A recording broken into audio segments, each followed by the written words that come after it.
तो तुम लोग को ना उदाहरण 2 हम बता देते हैं, ठीक ना। अब इसमें करना कैसे, देखो कह रहा है कि केंद्र ओ वाले वृत्त पर बाह्य बिंदु टी से 2 स्पर्श रेखा टीपी और टी क्यू खींची गई है, तो सिद्ध करना है कोण पी टी क्यू बराबर 2 कोण ओ पी क्यू, ठीक ना। अभी तो क्वेश्चन हो गया है, एनसीईआरटी का उदाहरण 2 है, ठीक ना। तो ध्यान से इसको तुम समझ लो।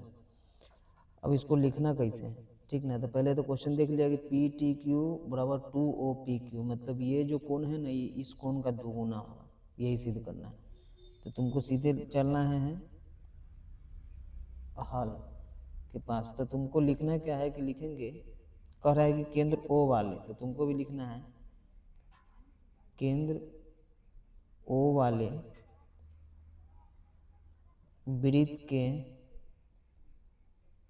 बाहर स्थित बिंदु टी से वृत्त पर 2 स्पर्श रेखा टीपी, सॉरी टीपी हो गया, इसको काट दो, टीपी और टी क्यू खींची गई है, ठीक ना। इतना लिख देना। उसके बाद लिखेंगे तो सिद्ध करना है कि, अब तुमको सिद्ध करके बताना है कि कोण पी टी क्यू बराबर 2 कोण ओ पी क्यू, ये सिद्ध करना है। ये बहुत इंपॉर्टेंट है, ठीक ना। अलग किसी में क्वेश्चन है, तो जल्दी इसको आराम से देखो। तो इतना तक तो तुम लोग को समझ में आ गया। अब तुमको कहाँ चलना है कि लिखेंगे परमाण में। परमाण में हम लोग चलेंगे त्रिभुज टी पी क्यू में, त्रिभुज टी पी क्यू में चले। अब 3 कोणों का मान 180 डिग्री होता है, तो तुमको 180 को लेकर चलना होगा, ठीक ना। तो लिखेंगे हम लोग कोण पी टी क्यू प्लस कोण टी पी क्यू प्लस कोण टी क्यू पी बराबर में हो जाएगा 180 डिग्री। तो इस तरीके से तुमको लिख लेना है, ठीक ना। जब इतना हो गया तब करना तुमको क्या है कि देखो, अब ये दोनों जो एक साइड का कोण है ना, तो इसको एक ही साइड रहने देना है। ये जो कोण है ना, उसको 180 से जाकर मिला देना है, ठीक ना।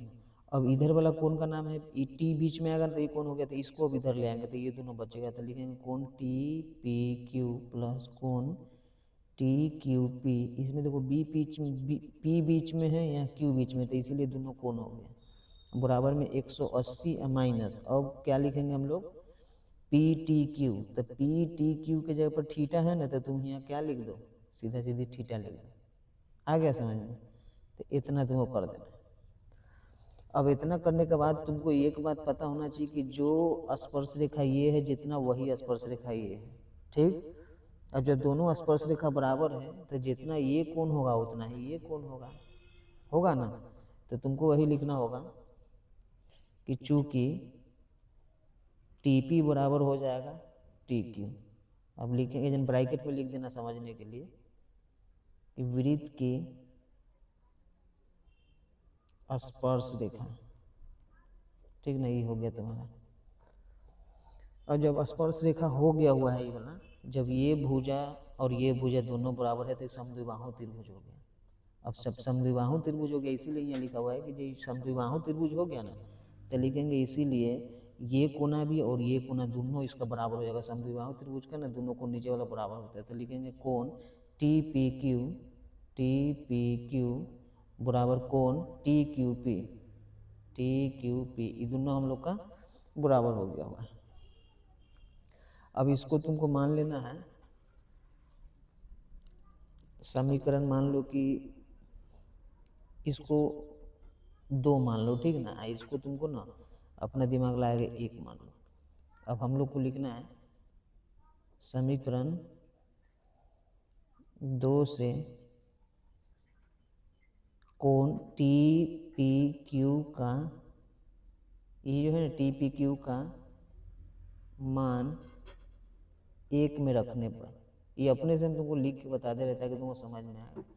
रखने पर अब इसको उतार लो, कोण टी पी क्यू प्लस कोण टी क्यू पी बराबर 180 माइनस थीटा, ठीक ना। अब देखो, अब टी पी क्यू हट जाएगा, उसकी जगह पर तुम्हारा क्या आ जाएगा, टी क्यू पी। लेकिन कोण टी क्यू पी प्लस कोण टी क्यू पी बराबर में हो जाएगा 180 माइनस थीटा। अब ये दोनों को जोड़ देंगे तो हो जाएगा 2 टी क्यू पी बराबर में हो जाएगा 180 माइनस थीटा। अब देखो तुमको क्या करना से बताते हैं, तो टी क्यू पी हो गया बराबर में हो जाएगा 2 से 180 में भाग देंगे तो 90 मार देंगे, और 2 से थीटा नहीं कटेगा ना, तो थीटा बटा हम लोग कितना लिखेंगे 2, तो ई हम लोग का हो गया, ठीक ना। इतना हो गया तुम लोगों। अब इसके बाद तुम क्या करोगे कि लिखेंगे हम लोग, अब अपना से तुम लिख सकते हो, ये मैं ही तुमको बता दे रहे हैं।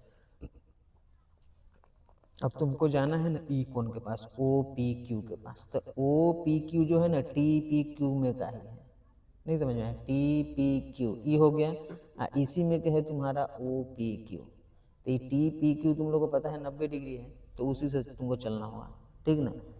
तो लिखना पड़ेगा, ई तुमको निकालना है ओ पी क्यू, ठीक ना, ओ पी क्यू। तो लिखेंगे अब ओ पी क्यू, कोण ओ पी क्यू बराबर हो जाएगा पूरा में से, तो पूरा का नाम टी पी ओ है, टी पी ओ। घटाना किसको है, तो इसको, जब इसको घटाएंगे तो ये बच जाएगा, तो इसका नाम है T P Q, T P Q, ये हो गया, ठीक ना। अब देखो तुमको क्या करना है कि इसको तो निकालना ही है, तो लिखेंगे कोण ओ पी क्यू बराबर, अब टी पी ओ के जगह कहाँ है, टी पी ओ तुमको पता है 90 डिग्री है, तो ये 90 डिग्री हो गया माइनस, अब टी पी क्यू हो गया, टी क्यू पी हो गया। जैसे देखो ई टी क्यू पी या टी पी क्यू दोनों एक की चीज़ें, यहाँ कहाँ लिखा हुआ है, यहाँ पे लिखा हुआ है। अब तुमको क्या करना है कि ये हो या ये हो, दोनों की जगह पर भी यही आएगा, तो तुमको लिखना है 90 डिग्री माइनस थीटा बटा में कितना 2। अब तुमको क्या करना है किसे देखो, अब कोण ओ पी क्यू लिख देना है।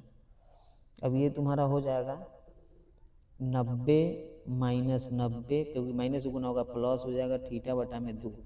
अब ई 90 से ई 90 कट गया, तो बचेगा तुम्हारा ओ पी क्यू, अब बराबर हो जाएगा थीटा बटा में 2। अब देखो क्या करना है इसे, अब ई 2 जो है ना ये क्रॉसिंग गुना हो जाएगा, तो इधर आ जाते हैं हम लोग, तो इधर चला जाएगा, तो लिखेंगे 2 कोण ओ पी क्यू हो गया। अब बराबर में तुमको बच जाएगा थीटा, या 2 कोण ओ पी क्यू, और थीटा के जगह पर ना तुमको चेंज कर देना, यहाँ कितना मान लिख रहे हो, थीटा कहाँ गया भाई, ये थीटा है, ये वाला है ना, तो इसका थीटा का नाम है पी टी क्यू, तो लिखेंगे हम लोग पी टी क्यू। और जो तुमको यहाँ प्रूव करना है 2 कोण ओ पी क्यू, 2 कोण ओ पी क्यू बराबर में कोण पी टी क्यू, तो पी टी क्यू, ठीक ना। इस तरीके से तुम्हारा ये पूरा प्रूफ हो गया होगा, ठीक ना। यहाँ लिखेंगे P R O B E D, तो बहुत आसानी से, कुछ भारी नहीं, खाली प्रोसेस है इतना लंबा, बाकी तुमको बिल्कुल समीकरण लगा हुआ दिए हैं ताकि आसान पड़े, ठीक ना। इसको तुम प्रैक्टिस कर लो, बस हो गया तुम्हारा काम, ठीक। तो इसको बना लो, एक एक ही सब बहुत इंपॉर्टेंट क्वेश्चन, यही सबको तुमको पूरा ध्यान देना है, ठीक ना। अब आगे वाला में आ रहे हैं।